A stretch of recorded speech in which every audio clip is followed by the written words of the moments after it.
बिस्मिल्लाहिर्रहमानिर्रहीम अल्हम्दुलिल्लाहि रब्बिल आलमीन वबिही नस्तईन वस्सलातु वस्सलामु अला इमामि गुर्रिल मयामीन अम्मा बाद।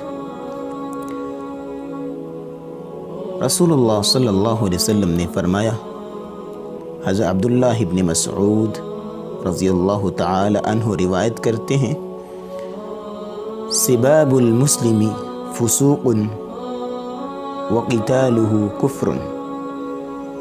किसी मुसलमान को गाली देना फ़िस्क़ है, किसी मुसलमान को बुरा भला कहना फ़िस्क़ है, और किसी मुसलमान को कत्ल करना, उसके साथ लड़ाई करना, ये कुफ़्र है। इस हदीस के जो अल्फाज हमें अदब सिखा रहे हैं मुसलमानों के साथ ताअम्मुल करने में, मुआशरे के अंदर रहते हुए डील करने में, कि मुसलमान किसी दूसरे मुसलमान को गाली न दे।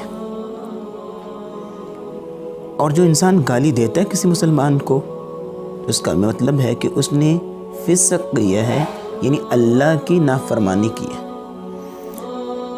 मुसलमान की आज़मत यहाँ से ज़ाहिर हो रही है कि अगर कोई दूसरा मुसलमान एक मुसलमान को गाली देता है तो उसका यह मतलब है कि उसने अल्लाह की नाफरमानी की।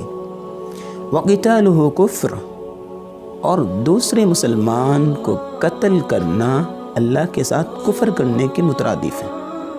अल्लाह रब्बुल इज़्ज़त हमें इन गुनाहों से महफूज फरमाए।